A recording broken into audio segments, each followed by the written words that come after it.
ഈ സമരത്തിൻ്റെ കൂടെ കേരളത്തിൻ്റെ മനസാക്ഷിയുണ്ട്. മുന്നോട്ട് കുതിക്കാൻ ശ്രമിക്കുന്ന ഈ മഹത്തായ നാടിൻ്റെ എല്ലാ തുടിപ്പുകളുമുണ്ട് ഈ സമരവേദിയിൽ.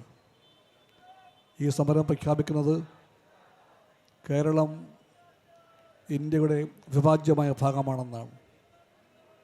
ഒരേ ഒരു ഇന്ത്യ, ഒരൊറ്റ ജനതയെന്ന് നാം പണ്ട് മുതലേ പാടിക്കേട്ടവരാണ്.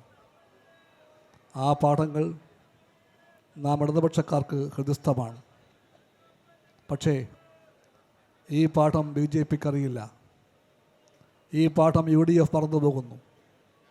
ഇന്ത്യ എന്നാൽ ഒന്നാണെന്ന, എല്ലാ ഇന്ത്യക്കാരും ഒന്നാണെന്ന ആ ചിന്തകളെല്ലാം മാറ്റിവെച്ചുകൊണ്ട് സംസ്ഥാനം ഭരിക്കുന്ന പാർട്ടി ഏതാണ് എന്ന് നോക്കിയിട്ട് നയങ്ങൾ തീരുമാനിക്കുന്ന, പണം പങ്കുവയ്ക്കുന്ന ഒരു നയവുമായി BJP സർക്കാർ മുന്നോട്ട് പോകുമ്പോൾ ആ സർക്കാരിൻ്റെ അത്തരം ധിക്കാരങ്ങളെയെല്ലാം കേരളത്തിലെ കോൺഗ്രസ് നേതൃത്വവും UDFും രണ്ട് കൈയും പൊക്കി തുണയ്ക്കുമ്പോൾ ആ നീക്കം തെറ്റാണെന്ന് പ്രഖ്യാപിക്കാൻ വേണ്ടിയാണ് നാം കൂടിയത്. ജനങ്ങൾ എവിടെയാണ്? അവിടെ ഉള്ളത് രാഷ്ട്രീയ പകയാണ്, സാമ്പത്തിക ദുരയാണ്, അടിച്ചമർത്തലാണ്, ഉപരോധമാണ്. അതിനെല്ലാം അതിജീവിച്ചാണ് നമ്മൾ ജനങ്ങൾ ഇത്രത്തോളം എത്തിയത്. ആ ജനങ്ങൾ ഇന്ന് പറയുന്നു, നാളെയും പറയും, എന്നും പറയും. ഏത് BJPയും ഏത് കോൺഗ്രസും ഏത് UDFും ഏത് വർഗീയ ഭ്രാന്തന്മാരും ഒന്നിച്ചു നിർത്താലും ഈ പ്രസ്ഥാനത്തിൻ്റെ ശക്തിയെ കുറയ്ക്കാൻ കഴിയില്ല. ഈ മഹത്തായ മുന്നേറ്റത്തെ തടയുവാൻ അവർക്കാകില്ല എന്ന് പ്രഖ്യാപിക്കാൻ വേണ്ടിയാണ് നാം വന്നിരിക്കുന്നത്. ജനങ്ങൾക്കത് ഉറപ്പാണ്. പണ്ട് നമ്മളെല്ലാവരും കേട്ട ഒരു വർത്തമാനമാണ് അമ്മായി അമ്മ പോരെന്ന്. അമ്മായി അമ്മയ്ക്ക് മരുമക്കളായിട്ടുള്ള പെണ്ണുങ്ങളോട് അങ്ങേയറ്റം വൈരാഗ്യമാണത്രേ. എങ്ങനെയെങ്കിലും അവളെ കരയിപ്പിക്കണം. ആ വൈരാഗ്യം മൂത്ത് ആ കാലത്ത്, ഇന്നല്ല കേട്ടോ, ആ കാലത്ത് അമ്മയമ്മ പറയുന്നു, എൻ്റെ മോൻ ചത്താലും വേണ്ടില്ല, അവളൊന്ന് കരഞ്ഞു കാണണമെന്ന്.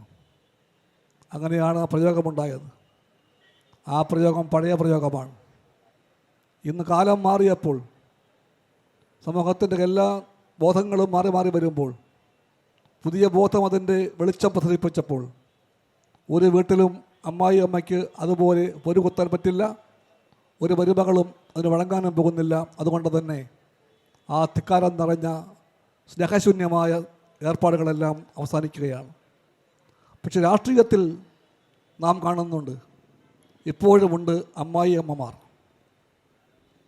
കേന്ദ്രത്തിലെ മോദി ഗവൺമെൻറ് രാഷ്ട്രീയത്തിലെ അമ്മായി അമ്മയാണ്. ആ അമ്മായിയമ്മ പറയുന്നു, എന്തെല്ലാം പറ്റിയാലും വേണ്ടില്ല, ജനങ്ങളെ പട്ടിണിയാക്കിയാലും വേണ്ടില്ല, ചുരൽമലയിൽ പണം കൊടുത്തില്ലെങ്കിലും വേണ്ടില്ല, എല്ലാ തരത്തിലുമുള്ള ധിക്കാരം കാണിച്ചാലും വേണ്ടില്ല, ആ ജനങ്ങളെ കണ്ണീർ കുടിപ്പിക്കണം. എന്തുകൊണ്ടെന്നാൽ അവർ ഞങ്ങൾക്കെതിരെ വോട്ട് ചെയ്തവരാണ്, വഴങ്ങാത്തവരാണ്. അതുകൊണ്ട് അവരെ കരയിപ്പിച്ച് തീരുമെന്ന് പ്രഖ്യാപിക്കുന്നു കേന്ദ്രത്തിലെ BJP ഗവൺമെൻറ്.